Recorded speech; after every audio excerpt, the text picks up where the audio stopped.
ሰላም ውድ የስታር ቮይጅ ቤተሰቦች እንዴት ከርማችኋል? ዛሬም እንደተለመደው በአዲስ ቪዲዮ መጥተናል። አብራችሁን ቆዩ። በዛሬው ቪዲዮአችን ለኮከቦች ተስማሚ ስራ የትኛው እንደሆነ እንጠቁማችኋለን።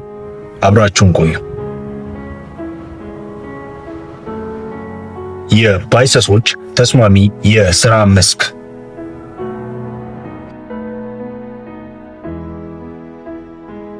ከየካቲት 13 እስከ መጋቢት 11 ለተወለዱ ፓይሰሶች የዞዲያክ ህልመኞች ናቸው። መቼም ቢሆን ማለምን አያውቁም። ስለ ወደፊቱም ሆነ ስለ ማንኛውም ነገር በአይነ ህሊናቸው ይስላሉ። ብዙዎች ራሳቸው ከነባራዊ ሁኔታ ጋር አንድ ላይ እየተራመዱ እንዳልሆነ አይነት ስሜት ይሰማቸዋል። ነገር ግን ጥሩ የፈጠራ ተነሳሽነት አላቸው። ባህላዊ ነገሮች ላይ ጥሩ ናቸው። ሩህሩህና ነገሮችንም በአስተዋይነት ስለሚፈጽሙ ፈጠራ የሚጠይቁ ስራዎች ላይ ጎበዝ ናቸው።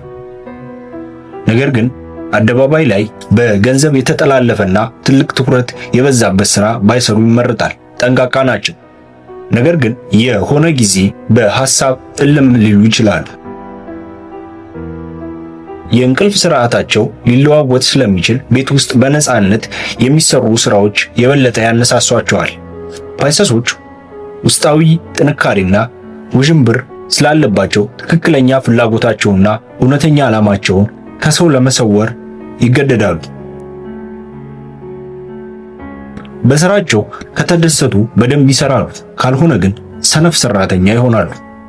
እጅግ ስሜተ ስስ በመሆናቸው ቶሎ መከፋታቸውን ለመቆጣጠር ከቻሉ አንጸባራቂ ነገር ማምጣትን ይችላሉ። የፓይሰሶች ጥሩ ጎናቸው ሩህሩህ፣ አስተዋይ፣ ተስማሚ፣ ስሜታዊ፣ ባለ ራዕይና ሐሳባዊ ናቸው። በሐሳብ የሚያስቡትን ነገር ተግባራዊ ማድረግ ይችላሉ።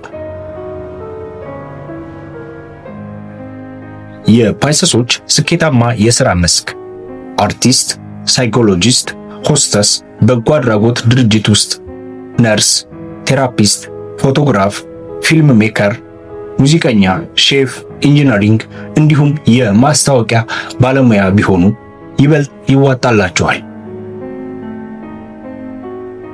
ለፓይሰሶች ተስማሚ ያልሆኑ መስኮች ደግሞ ማንኛውም አይነት ስራ ይሁን ከሰው ጋር የሚያጋጭና የሚያቀያይም ከሆነ ለመስራት አይፈልጉም።